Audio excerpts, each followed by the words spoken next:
Thank you, Aruzhan, and I'm sure our discussion will be amazing and useful for everybody attending. And guys, please, we'll go down by the questions, and you will have a small Q&A session at the end of today's meeting. So please, if you have questions, put them in the chat. Mm-hmm. So thank you again, Aruzhan. So let's start. So now you are at Harvard University, but I want to begin a little bit earlier with the timeline. So let's talk a bit about your NU experience. So can you tell us a bit about your time at NU? How do you think your studies at NU shaped your academic interests and shaped you as a person in general? So I think that the foundation program, the year I entered it, was really a watershed moment that changed me in very profound ways. I was part of that generation. And I mean, maybe it still is the case that in many schools we're not taught much critical thinking, but it was based mostly on like memorization and simple recitation of facts rather than analysis. And it is at NU that I learned to analyze things, to actually ask questions, to challenge myself, my previously held like beliefs and convictions, and really be open-minded to some alternative explanations of phenomena. So I think that was the main influence that NU had on me in terms of like my personality, the way I think about this world, the way I perceive it. And I'm really grateful to NU for that. And after my foundation year, I firmly decided that I'm going to major in social sciences. The choice was between economics and poli-sci, but after the first week, it became clear that poli-sci was my number one choice. And no offense to economists, of course, but this is just where my heart belongs to, I think. But like most importantly, I'm really grateful to NU for that. And, for people are, make every place, if there's something that makes every place great or not great, or if like efficient, not efficient, amazing, not, it all boils down to people. And I'm really grateful to all those who I met at NU, students, professors, administration. They all shaped me in some certain way. And I'm really grateful for how it turned out for me, because I believe that I'm a product of all those interactions. And I think most of us are. So yeah, that would be, in terms of my personality. Academic interests, of course, were shaped by NU and the classes I took there, but I believe they mainly emanated from my personal background. So as a person from Central Asia and from the region, I had this apparent interest in the regional affairs. And I also believe that our understanding of the local context gives us a comparative advantage. And we should really, really utilize that, not necessarily in a pragmatic sense, but to really be agents of some profound change, whether in academia, in society, or anywhere else. I think that's really important that we apply our knowledge of the region to make it a better place. Thank you, Aruzhan. And you mentioned those schools, one that applied recital and critical thinking as well. And not a lot of people know, but Aruzhan actually succeeded in both of them. She actually got the full score on ENT. That's a little known fact, but anyway. But coming back to NU experience, so you were an active member of NU APSS and also successfully participated in MUN conferences. You also took part in academic and cultural exchange programs. So in what way do you think this was useful for your development and your studies at NU? What are the most important insights you gained from engaging in those activities? I mean, thank you so much, Jess, again, for all those kind words. I just feel like one thing, as banal as it sounds, but it's really important that I want to mention that is, you really have to participate in all those extracurricular activities, join clubs. If you have any opportunity, try to participate in some exchange programs. And I know it's very difficult amidst the pandemic to do so, but I believe these are really experiences that you simply cannot get by, reading the articles on the website or doing anything online. And especially, I mean, APSS and MUN both hold a very dear place in my heart. And these are very different clubs. So it really depends on your interests, which you want to join. But I think that MUN is great for like public speaking, non-academic writing in some way. APSS is more of an academic club, but it's also a great place, as MUN is, to meet like-minded individuals who care as much about politics, who understand those sometimes weird political memes and send it to you in the middle of the night. It's just like a very special type of place. So if you feel like you belong there, you should definitely join. And even if not join, you can just attend their events. They organize a lot of them, even though it's online now. And I'm really proud of how the club handles all of this pandemic, thanks to its the people who are in it. Regarding cultural exchange programs, I think not cultural exchange, but like academic exchange programs, I think I only participated in one, and that is IPS. I think it's very popular among social science students at NU. But I really recommend it, not necessarily in terms of its like academic part, because I think it's not as comprehensive as it is at NU, and it's only like 3 weeks of study. And the study part there is not as substantive as the cultural part is. So again, I cannot stress it enough how important it is to have those intercultural experiences, exchanging opinions with students from a lot of backgrounds. I met people there who are like from Afghanistan, from Iraqi Kurdistan, from Serbia, from Kosovo, and all the different people who have their own perspectives to share. And it really changes your thinking about the world in a profound way and makes you, rethink all those international relations in a way that is more connected to real world, because you tend to interact with those people, and that's very different from just reading about those countries somewhere on the web. So I really recommend those experiences.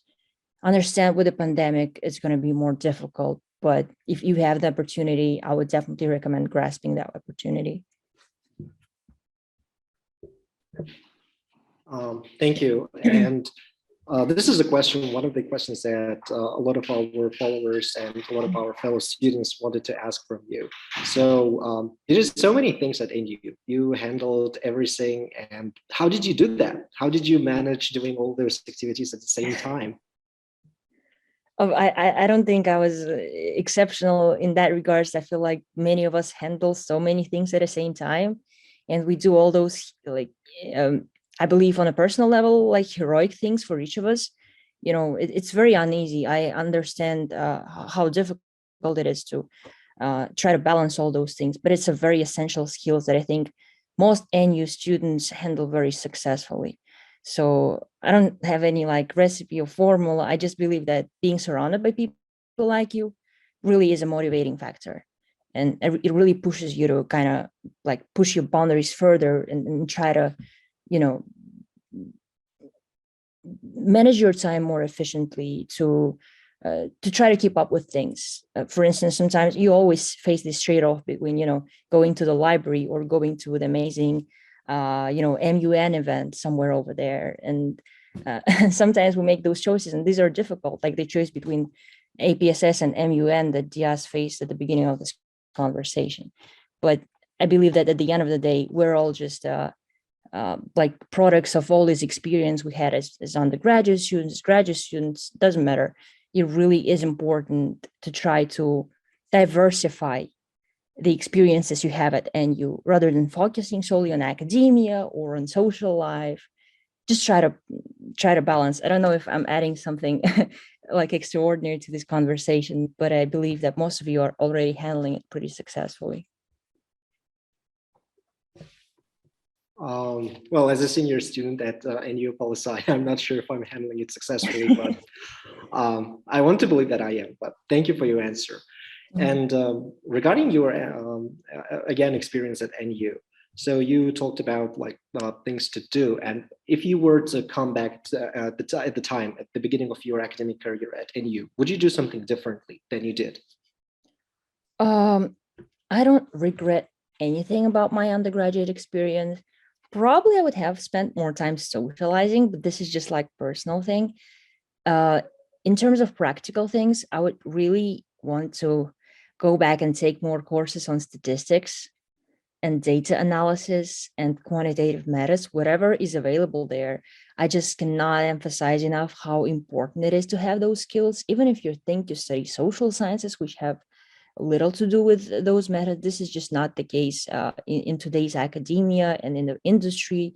Some hard skills are, applicable across domains, and poli-sci is no exception in that regard. So I really recommend, if you have the opportunity, if you're in your second or third year, consider taking some courses beyond poli-sci. And I think NU even requires that quantitative methods course is taken.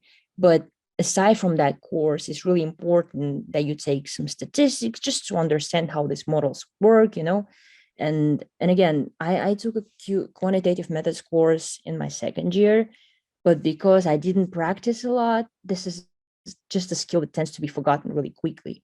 So make sure that you take this course and then you take another course, which encourages you to practice that and practice that again and again. So that would be really my recommendation, I think, for all those interested in how it can help their career. Thank you. So guys, as you see, everyone who are glad that they survived 211 class, please take it again and have fun. Thank you. And now we are talking about the courses, and I have a rather personal question. What were your favorite courses that you took at NU? Any recommendations? Well, I really enjoyed the majority of my courses, not all of them, but the majority. And I think if I were to list top three, then I would say it's foreign policy analysis, it's international political economy, and of course, my top one is the politics and governance of Russian Federation by Professor Sullivan. This is the course simply because it really shaped my academic interests and really brought me to where I am now, partially because I used a lot of papers that I wrote for this course, and it just really helped me define what I want to study in the future. So this is my personal list, and I'm sure that the number of courses that offered now is significantly larger, right, than when I was a student. I see. Thank you. Now let's move on to the US now. So you are now at the Davis Center, right? Right now. I am right now. Dmitry Anatolievich is watching me over there. I think I can see it from there. So please tell us, how are you doing now and how it feels to be a Harvard student? It's a special feeling. I think it's a little known fact, but there is this workshop that Harvard graduate GSAS holds every year for students. It's called something like Combating the Imposter Syndrome or Tackling the Imposter Syndrome. It's always fully booked, and the size of the seminar, like the workshop, gets bigger and bigger, and they have to have bigger auditoriums each year. And it's a well-known fact that most of the people at Harvard feel like they came here because of the result of some luck or some happenstance. I don't know. And I feel the same, to be honest. Like it has to be, of course, a lot of work, plus also a certain degree of luck. And it's a special place to be at, not only because of its historical significance, but really the opportunities that are available here. And I really feel privileged. This is my second semester here, and I feel like I'm almost adjusted to the pace of studies, to the way the courses work here. And one thing that I want to stress here is that NU provides a great foundation. It's a very solid foundation that will help you, study in Ivy League schools or whatever other university in the world. This is just my something that I experienced personally. So I think I can say that.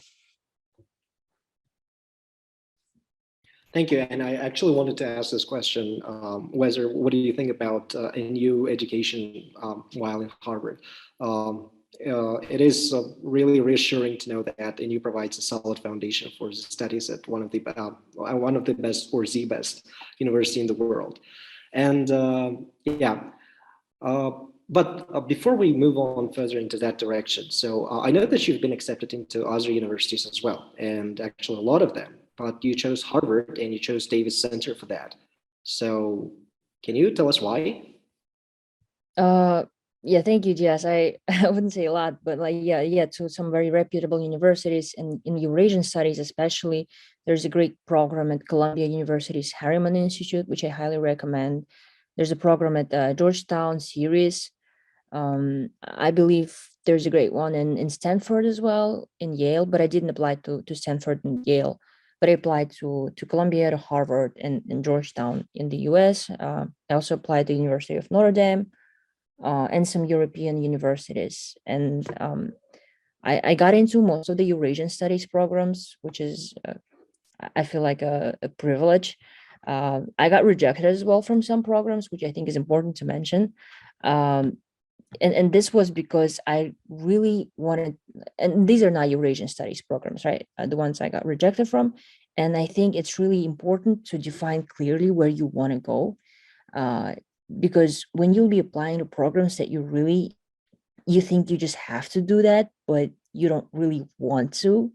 So it's like your plan D or E or something.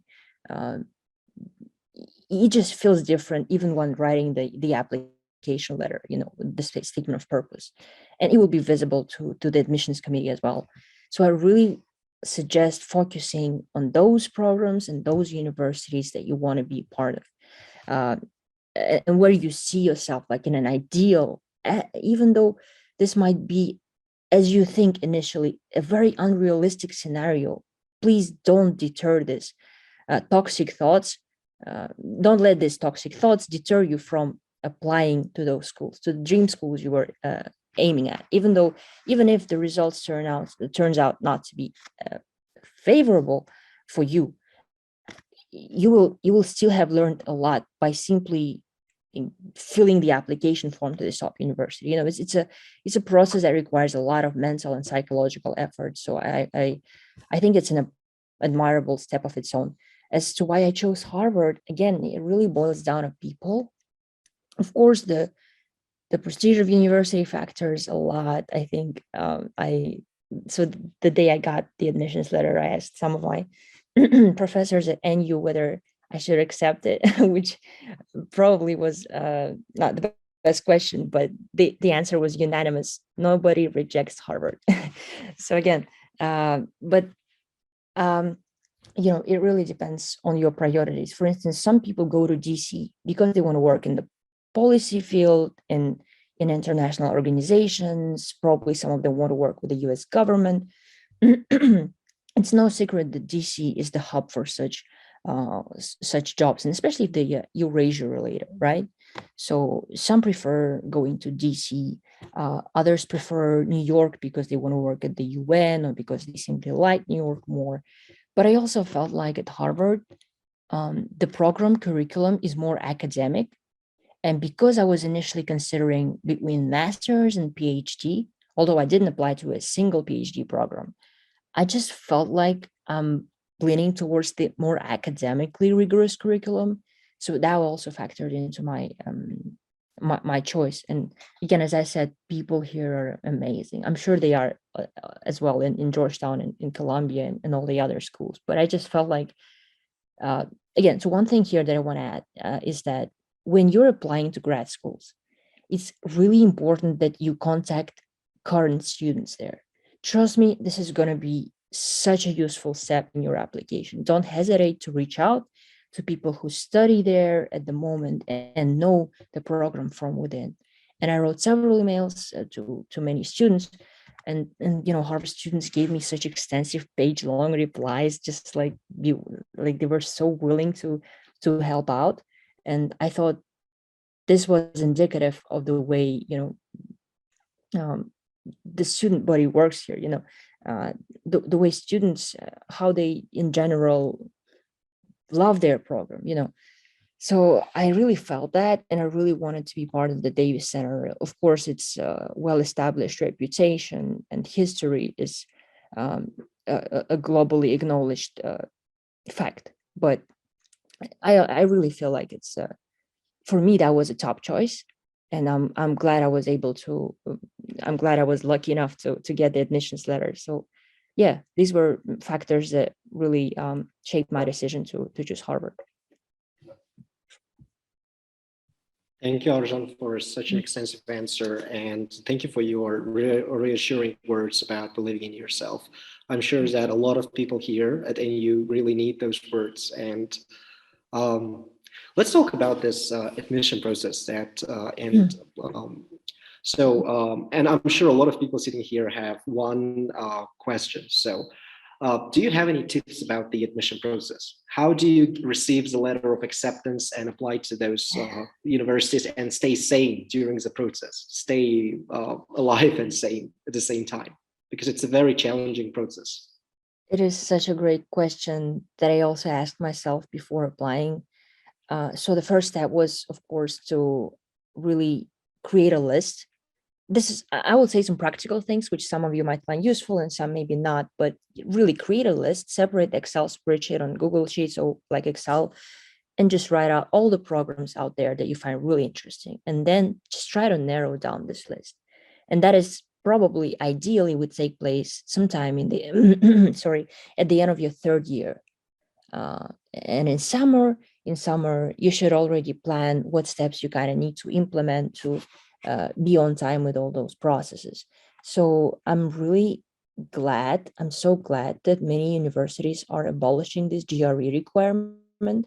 But when I was applying, this was not the case. So I had to take a GRE. It's a psychologically and mentally and physically such a demanding exam.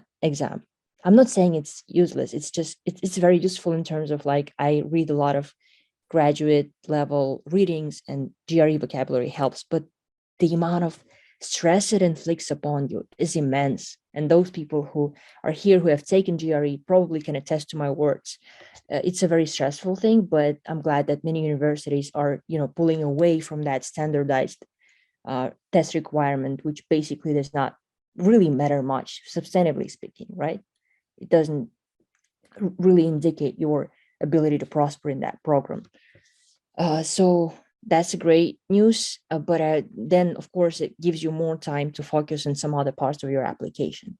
And there should be something about your application that makes it unique, makes it stand out, So imagine you're applying to the university where people, with undergraduates from like Princeton, Stanford, Yale, whatever, all over the world are applying, and you want to be unique, and you are already unique because you're from the region. You have this experience of living in the region and understanding all the local nuances, from politics to jokes to culture, everything. That what makes you unique. And you really want to make sure that you frame it in such a way that really makes you stand out. And also there have to be, of course, some objective criteria out there, like objective illustrations of your effort. So yeah, GPA is important. I'll tell you that for sure. GPA is really important if you want to go to grad school. I'm sure there is not much difference between like 385 and 397. It's not going to be as crucial, but it should be decent if you're planning to apply to top schools. But again, this is not going to be a most important factor, I believe. So it's not. So is the case with the GRE, with the language exam is really important. TOEFL or IELTS, whatever you're taking over there, is really important. But I'm sure students at NU have zero problem taking those exams. Recommendation letters.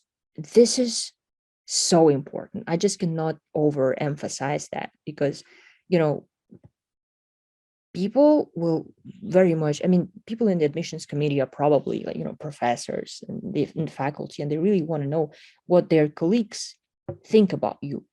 And it's really important that you something pragmatic, but it should be something that is a result of several years of your work at the undergraduate. You take several courses from a certain professor, you work for them, you show yourself not only as a person who can succeed within the classroom, but also beyond that.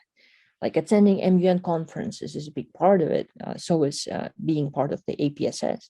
And just showing your genuine interest. It really shouldn't be pretentious. It should be as sincere as possible. And I feel all of you here are here because you are genuinely interested in what you're doing. And this is so great. And I'm sure you'll have no problem obtaining great recommendation letters. Just when you are applying, when you're asking professors, I know this is the question that some of you might be thinking about, make sure that you include, and again, this is just a moment of communication, but when you're writing emails to professors who are providing you with letters of recommendation, make sure that you include the work, like the paper that you wrote for their class and your CV, just so it looks more, more professional. It also shows a lot about your attitude. So I think recommendation letters are really important. Make sure you have like 3 professors. Typically it's 3 professors. It was 3 for my program. Some programs require 2 academic ones and 1 professional one. And so it really depends. If you're more on like the policy side of things, then I should definitely get in touch with your employer and really broaden my internship experience. Other thing about, I really don't know what like made my application stand out, but I think one important thing was that so in my CV, I had, during my first semester of the 4th year, I wrote an article for Eurasianet, and this is something that I deeply cared about. So I decided to just pitch my article to an editor, and it happened as such that the editor liked my piece, and he helped me publish it.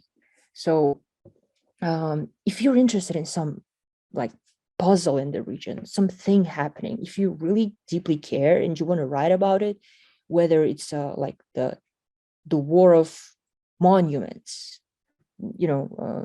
migration crisis, whatever is happening, I'm sure you all have very great skills at writing and also the ability to analyze those things and put it in a larger context. So if you can do something like, just walking an extra mile, most of us as undergrads write papers, but how many of us usually just take this extra step and write something which is not required by the curriculum, but which you really deeply care about? Like some of you participate in conferences. Many of you here, I know, are already writing those articles in very reputable outlets. And I really recommend reading what your peers write, because these are really results of their effort, and they put a lot of time and, mental resources to write those pieces. So, and again, I encourage collaboration here as well. If you want, you can write a like co-authored piece. That is such an underestimated thing. I believe most of us are, I don't know if that's a NU thing, but I don't really recall myself working on group projects much at NU. We're mostly like individual. And this is a very useful skill, right? Being independently focused on your work. But then again, you can gain a lot by collaborating with your peers and producing something substantive. So that's another thing. What else? Have I skipped anything? I think research experience is super important. If you're applying to more academic-based program, and if you're applying to a policy program, then make sure that you have some internship experience or some work experience, preferably in the field of your interest. And when you will be attaching your writing samples, regardless of the program, just make sure that it is relevant to what you're going to study. And of course, the motivation letter. This is, I feel like, a very important document. I know each one of you has a unique story to share with the world. There are a lot of tutorials out there on how to frame this unique story in a way that makes it sound compelling. But some components that I would definitely include in the statement of purpose is you should be able to show that you had researched the program well. Make sure you want to include the names of the courses you want to take, professors who you want to work with, maybe your possible thesis topic. And again, it's not set in the stone anywhere. You can change your thesis topic, I believe, if that's a 2-year program especially.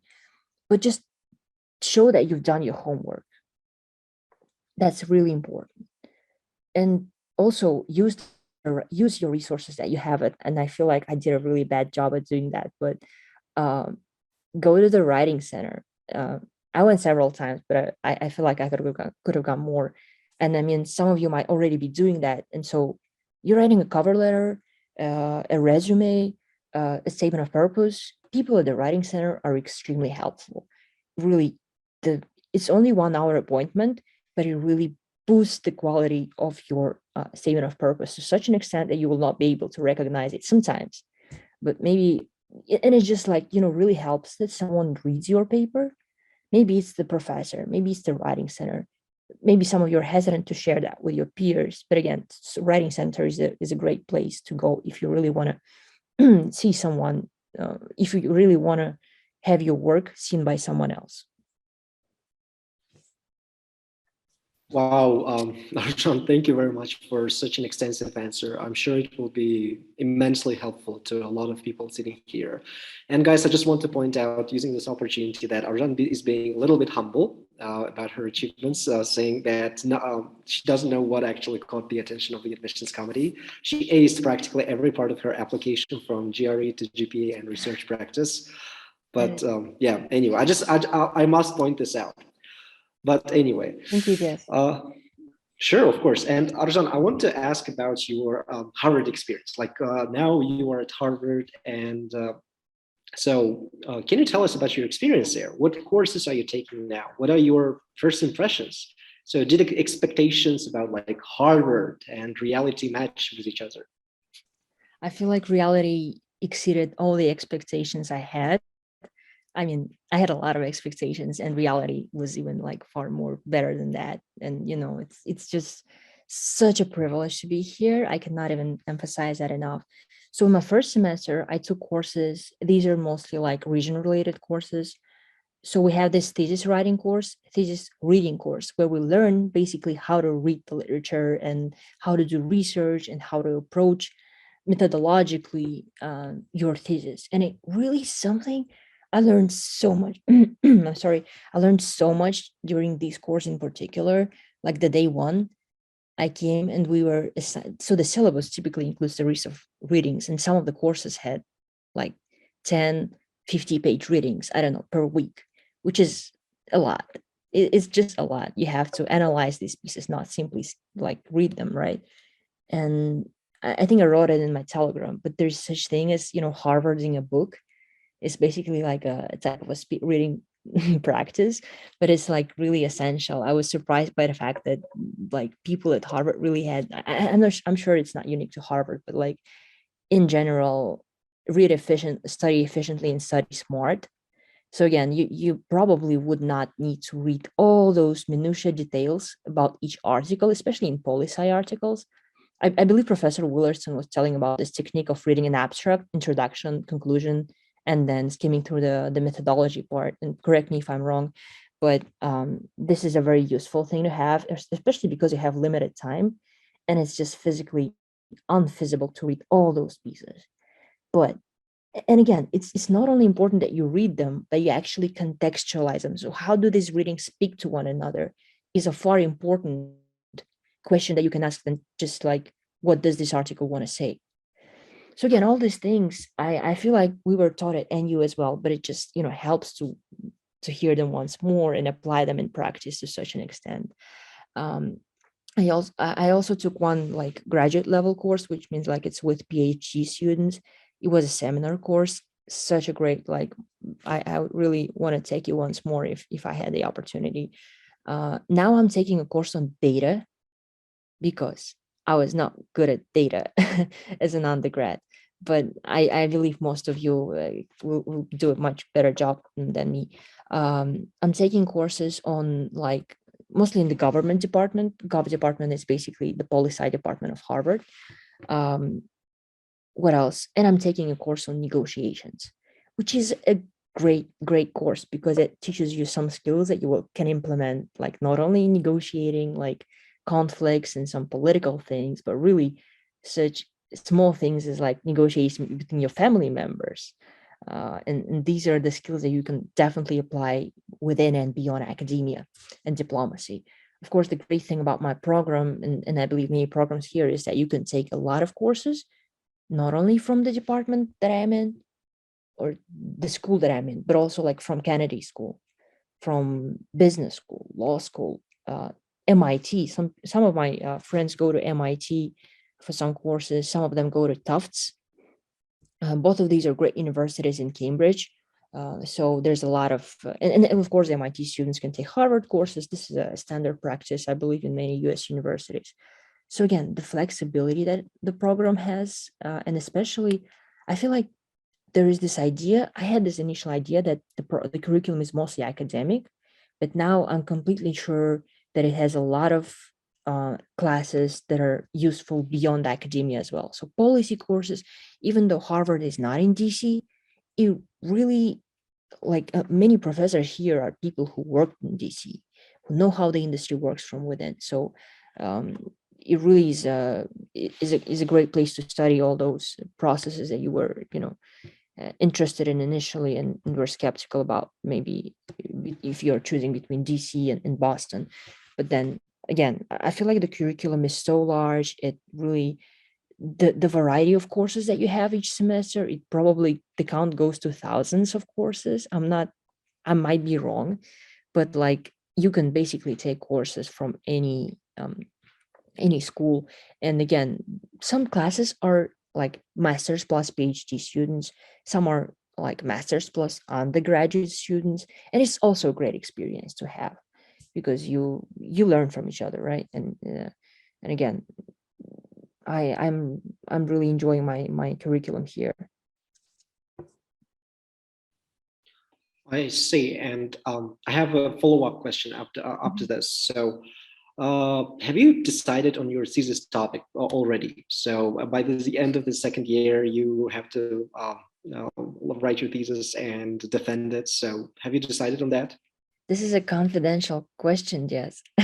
I cannot tell you, it's a top secret. No, I'm just kidding.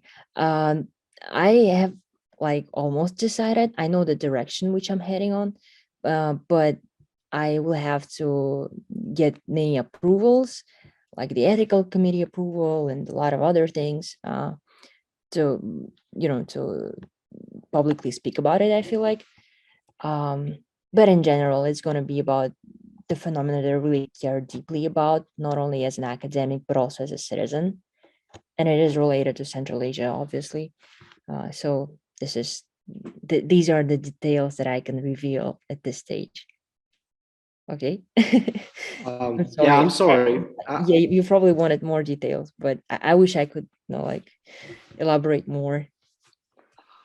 Yeah, I'm sorry. I did not know that it was It's okay, no worries. Yeah, anyway, but we look forward to your thesis. And as far as I remember, Harvard and Harriman Institutes, they defended together, right? The students. I really think so. I'm, not sure. I do think so. Yeah, probably. Okay, but we look forward to reading it, and we are sure that it is going to be very good. So now coming back and taking a turn from academia, like academic life of Harvard, can you tell us about social life of Harvard? I feel like it would be a bit like an inapt comparison if I compare like social life at NU versus Harvard, because at NU I was an undergrad, and at Harvard I'm a grad student. And as a grad student, you generally tend to be less socially active, because you want to like make sure you attend all those like career events, workshops, seminars. You want to make sure that you can work and like do other research. So probably have less time. But I'm part of the Central Asian Student Association at Harvard, which gathers students from our 5 Central Asian countries, and we hopefully will host a big event this Nowruz, and it's a great opportunity to get to know people from the region much better. So I think that Harvard undergrads have a very active social life. I feel like I'm sure it is the case, but as a grad student, I'm probably not the best resource to tell you about it. But what I say for sure is that there are plenty of opportunities if you really want to be socially active. So yeah, that's what I can say.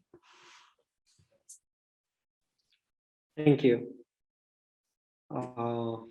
Okay, so this question might also be rather or a little bit personal, and I'm sorry if it is. So, but do you have any plans for the next 2 or 5 years, if you have any? So, in a year you will be done with your master's degree, and then what?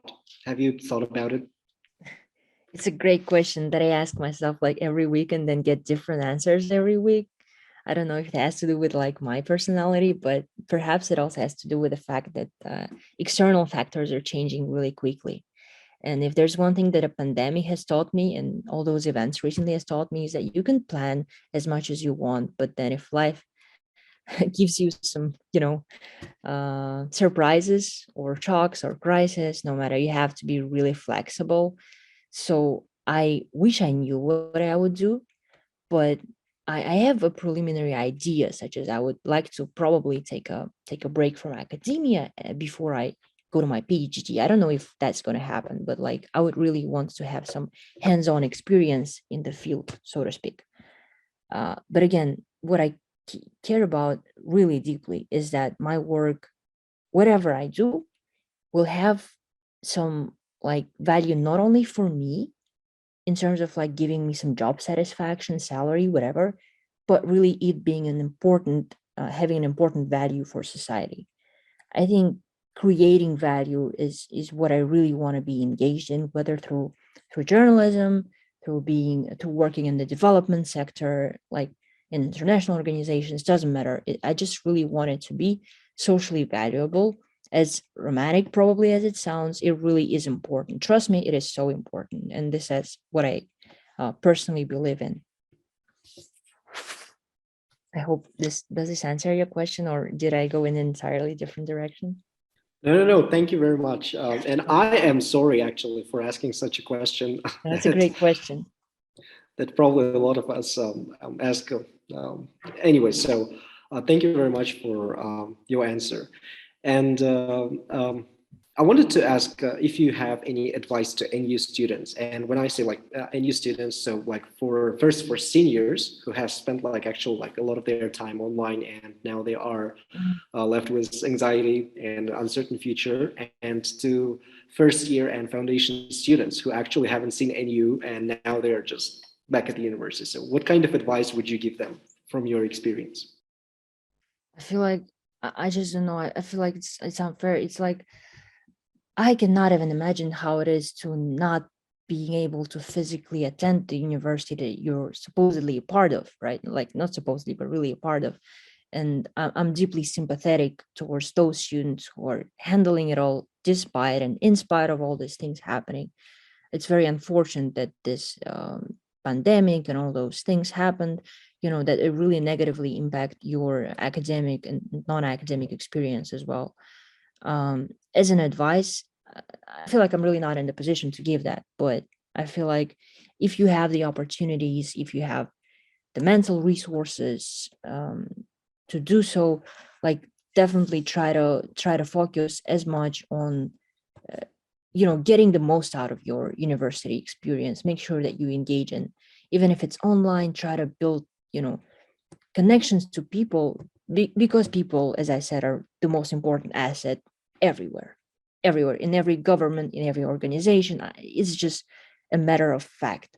So if you're joining APSS, I'm sure you can have like cool weekly meetings on Zoom, and of course it's a less desirable outcome than in just having them offline. But again, and another thing, really, I think that's what I really felt at Harvard is really a great emphasis is placed on group works and collaboration. I just feel like at NU, it would be great to have those things, to collaborate more. If you want, you can work like on a problem set together, or if you want to work on some case study together, if you want to write something, you gain much more as a team by engaging in this collective effort than each one of you, no matter how talented and dedicated, would have done individually. So this is a thing that I would really stress much. And if you look at the trend in like academia, you see many more co-authored papers recently. Previously it was like mostly individual papers, but now the trend is changing. So that is another one big thing. I forgot what else. Oh, can I just briefly say about diversity? I think I didn't mention it between Harvard and NU. A big difference is that, of course, Harvard is a place, that attracts a lot of international students, and there is this benefit from diversity that you gain. And if there's any opportunity internationally that you can grasp, such as, the summer exchange program, global MUN. By the way, I don't know if probably some of you have access to global MUN websites, which have the dates on MUN. There are great opportunities to collaborate with all those organizations focusing on policy beyond NU. I know at Harvard, there is this undergraduate political science club or something like Foreign Policy Institute or whatever. And the students there are great. I really encourage you to just reach out to them. These are just the same students as you are. and they will be willing to help you. If there's a Harvard conference, if there's a Stanford conference, whatever, just try to join those conferences and be part of them, because by engaging in conversations with people who have very different perspective from yours, you really broaden your horizons to such an extent that not a single academic paper will give you. So this is something that I really want to stress. The value of diversity is so great. It is so big. And I feel like it really broadens your horizons to such an extent. I don't know, I feel like I'm telling a lot of things, maybe not deeply related, but I'm just giving a lot of information that is coming on the top of my mind. And these are like really my advices. But if anyone has any follow-up questions, I'll be glad to elaborate more on that. No, your answers are great, and thank you very much for them. I don't know why you were worrying so much about it, but anyway, so that would be all from for our main questions, and now we have Blitz questions. So yes, yeah, you know the drill, right? That's a true Yuri Dude type interview. I feel very special. Yeah, yeah, but a sneak peek, we didn't include anything about Putin or Nazarbayev. Yeah, just to be sure. Thank you. Okay, so let's start. Your top 3 courses at NU, any major? Yeah, I think I told that would be Russian Federation politics, international political economy, foreign policy analysis, and I think I really like the history courses as well. What was that? European history or something from Curtis Murphy. Oh, and like the politics and identity of Eurasia. That one course I really enjoyed because it was related to Eurasia, and of course I don't know, it was such a lively discussion even though it was online. I really liked it. Yes, indeed, Dr. Murphy and Dr. Bigosian's classes are really great, and I totally agree with you about them. Even though I'm not sure about the FBA, but anyway, thank you very much. And the second question is NU APSS or MUN? It's an unfair and tough question, but because we have to make sometimes tough choices, my vote would go for APSS. APSS, of course, of course, APSS. If you had a chance to have a dinner with any person, dead or alive, who would that be? You know, I wish I could give you some like a famous person, but I want to be like very frank. It would be my grandmother. Yeah, whom I wasn't able to say goodbye to, but I really would love to talk to her. Thank you. And the next question, 3 books every political scientist should read. Okay, so the first one is, I think I'll talk about things, but like I really The Tragedy of Great Power Politics by John Mearsheimer. I mean, you may agree with Really's propositions, you may not. It's perfectly fine to have disagreements, but it's just a book that I feel like every IR scholar would be very interested to read. And it of course contains the basic tenets of what we now know as neorealism. The second one would be that I recently read is called The Light That Failed. And if someone could type that in, that would be amazing. The Light That Failed, Ivan Krastyev and Stephen Holmes. So this is the book about how like copying this democracy promotion initiatives might not be a great idea. I mean, again, this is not a popular narrative, but it really challenges some of your ideas and thoughts you hold about it. Again, each book you read, just like take it critically, but it's very well written piece. And again, the third one would be by one of my professors here at Harvard, Timothy Colton, and his colleague Samuel Cherub. The book is called Everyone Loses. It's about the crisis in Eastern Ukraine, and it's a very interesting book. It's fairly short, but I think it's a great read, and it helps you really contextualize those developments, unfortunately unfolding now in that region. And I believe that I also would want to add some books by scholars of the region, from the region. So for me, I'm reading it now, but I really think that's a great one. And it's not like an academic, like not super academic. It's very like easily readable. The Atomic Step by Aruzhan. I haven't finished it yet, but I feel like I just didn't know that much about that part of history. I mean, I didn't know the details. So it's just, I believe that most of us should read. There are great books by, I believe, about Kazakhstani politics. Some of the works are done by Dostum. There's a book on Nazarbayev's generation, which is more academic. So I really would encourage you to read the works produced by scholars from the region and about the region, if that's what you're interested in. Thank you very much for the answer. And yes, it's really great that you included scholars from the region, because unfortunately that is often overlooked in the academia. And the next question is probably like as a follow-up of this one. Please name one Eurasian or Central Asian scholars that you admire. I mean, there's so many of them, and I really admire the scholarly community on Russia and Central Asia and Eurasia in general. I think there are a lot of great people out there on Twitter and not on Twitter who have produced great scholarship. For Russia scholars, and I say that because I have personal like encounter with a professor, but like Professor Colton is literally I think one of the most renowned scholars in Russia studies. So I would say Professor Timothy Colton on Russia. And again, this is because I have like personally encountered her, Professor Kasyanova, Nargis Kasyanova, for like Central Asia and Eurasia. And I know how much work she has been doing, as all of Central Asia scholars. It's very difficult to name one. These are just the names that because I have some like personal interactions, that is why I'm telling, I can attest to that for sure. Oh, thank you. Yeah, I was wondering like, well, which one you're going to name the first, Dr. Colton or Dr. Kasyanova, but yeah, I'm sorry, it was a little bit unfair. Okay, and now this one should be easy. Your favorite city? Almaty. That was one. In London. London? Yeah. Okay. Your life motto? I really like this quote. I don't know if it's Gandhi or whoever. I just heard it in one movie. It said something like, whatever you do in this life will be insignificant, but it's important that you do it because nobody else will. It sort of highlights this, like, it sort of seems contradictory at the beginning, but it teaches you not to think too much about each thing you do, but also to understand and embrace the value you create by actually doing that. So I just find it like truly inspiring.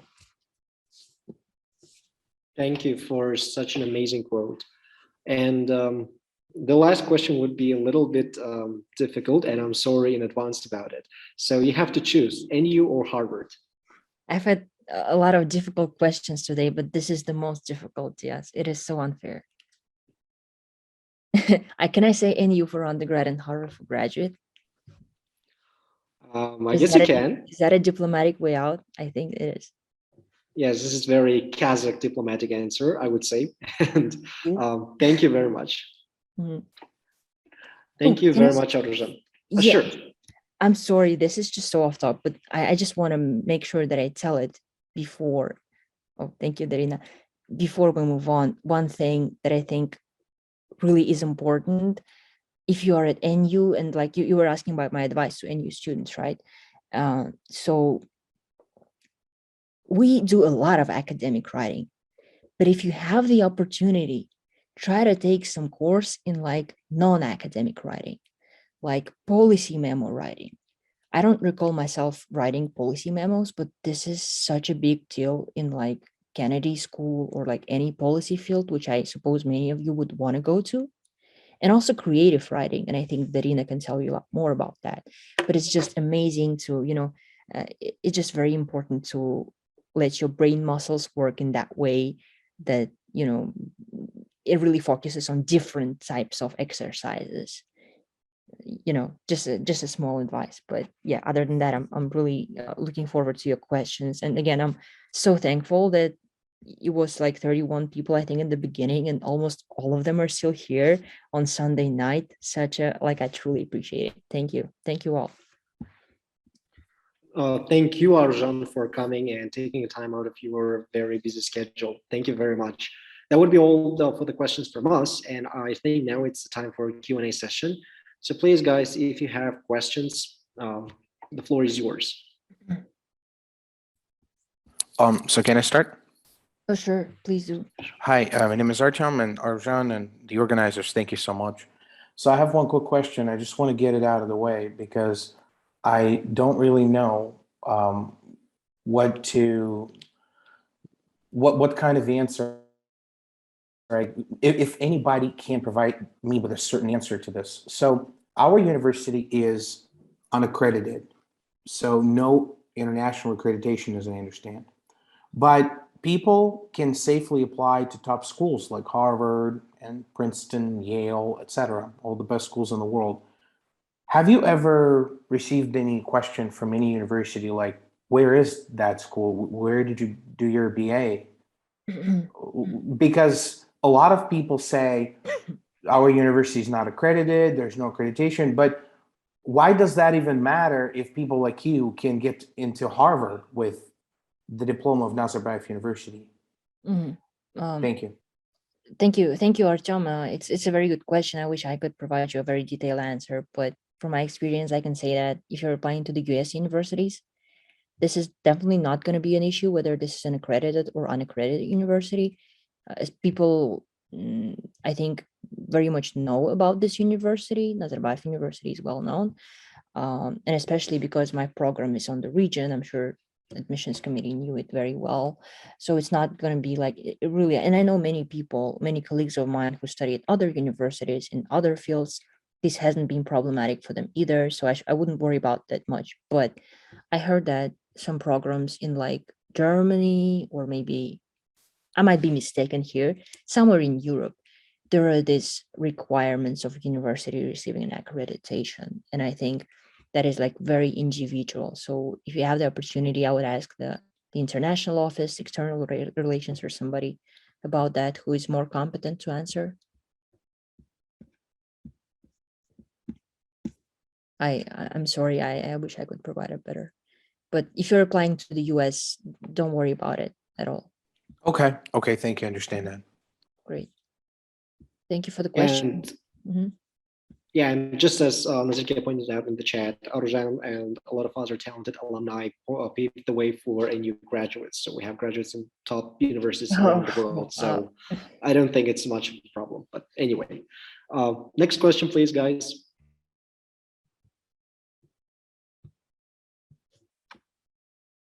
How many programs did you apply at Trent?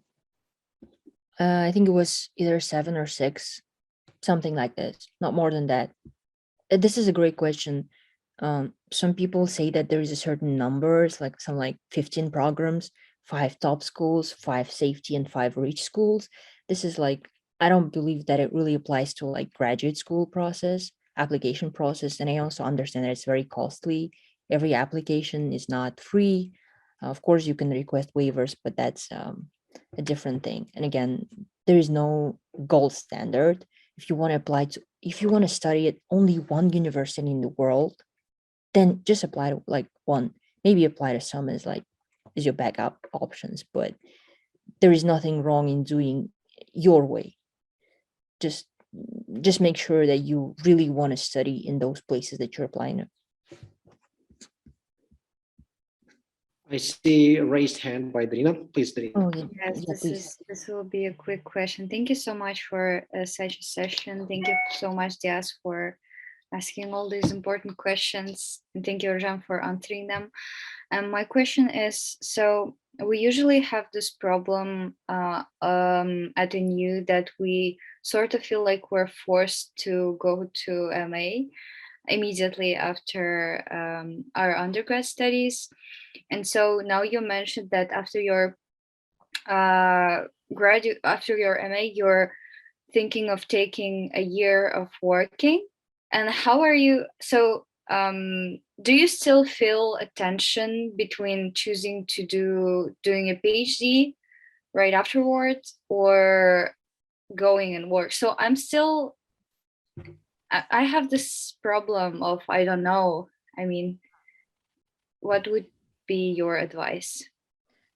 That's a such a great question, Darina. I feel that there is this, I don't know, during my senior year, it was also like this implicit, because of the previous generations as well, you had all those success stories and stuff, but like there seems to be this implicit kind of, I don't know, thing that people should definitely go to MA after, or to PhD, to apply somewhere, you know, get into somewhere. I don't think that this is that this should be the standard for everybody. If you want your own unique way, I mean, I'm studying in a master's program, and many people before coming to the master's program had worked somewhere, and they have so much baggage to bringing to the master's program, and they really make the most out of it. Some people lack this experience. It doesn't make them like worse or whatever, but it's just like, if you decide, if you feel like you want to take a year off, 2 years off, 5 years off, doesn't matter, take as much as you want until you decide finally and firmly, this is how I'm going to advance my career, this is how I want to grow as a personality, I want to go to the master's program.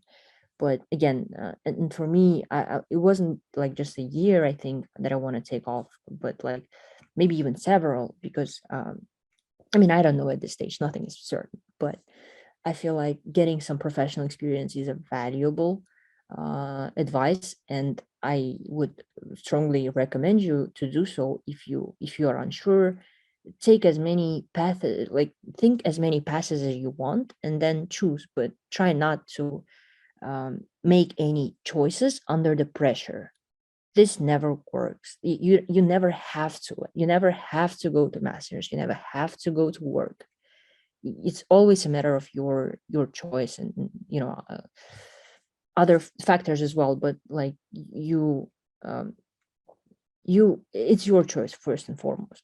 So I'd really try to resist that pressure, even if that's your head pressuring you. try to listen to what you really want. That's a great advice, and Darina, thank you very much for this question. Yeah, It's thank very you. I feel like Artyom is raising hand. Artyom? Right. Thank you. So can you give us the timeline of your application process? So after your third year, you started taking your standardized test exams. And then when did you start sending out the actual applications to those 6, 7 schools that you applied to? When did you actually get the answer from Harvard? Was it in March or where? So can you, from the very beginning, because we're going to face it like very soon, the same thing's going to happen to us. So I just want to see how that works in practice, and from start until the reception of that letter. Thank you. Sure. That's a great question. So at the end of the third year, I made this list of the programs, which was constantly changing, and it's okay. But in the beginning of August, I took my GRE. Concurrently, I started to write like statements of purpose in like June and July, but these were like really raw drafts. So I propose to use this summer to really increase your publication output, research output, and really focus on that statements, your summer between year 3 and year 4. And then right after GRE, taking TOEFL was relatively easy. So I took my TOEFL in September. Then, of course, CV and resume don't take much time. Recommendation letters, you just have to make sure that you ask your professors well beforehand, not a week in advance. Then you should also let them know the list of the universities you're applying to, obviously. For my programs, the deadlines ranged from the earliest one on December the 1st. I believe for PhD programs, it's the 15th of December, but it's like from December up until mid-January for US universities. Some European universities accepted it like until spring. Some accept on the rolling basis. It really depends. But as regards to the decisions, it should be somewhere between the end of February and mid-March that you receive decisions. In fact, every program has its unique cycle, but for my Eurasian Studies program, this like the timelines were as such, and this is I think it's an openly available information, and you can check that on the website too for your particular program. But this is the timeline that you have to basically think about. Okay, thanks. Thank you, Aruzhan. Thank you, Aruzhan, for such a detailed answer. Any other questions, guys? Can I ask a question? Oh, sure. So first of all, Aruzhan, thank you a lot for your answers. I think a lot of people got something beneficial out of your responses. My question is regarding the mental health aspect. So I think probably with a lot of things you did during undergraduate and now, you might have faced probably burnout and issues like imposter syndrome. How you personally deal with these kind of issues? Because I think many people might kind of feel the same and experience these kind of problems. Yeah, it's such a great question, and I'm glad you raised it. I wish I could really boast of some, achievements in this issue, but I unfortunately cannot. Imposter syndrome and burnouts, these are like, unfortunately for many people, and especially grad students, this is like scientifically proven that many of them experience those mental health issues, and it's really difficult to deal with them because of the constant pressure to do everything at the same time and on time. But one thing that really helped me weather through my senior year, which is, I think, the most stressful year for the undergrads, especially before the spring semester, because the spring semester is much easier psychologically because you're done, but again, especially during all those exams, and I said GRE is very mentally demanding.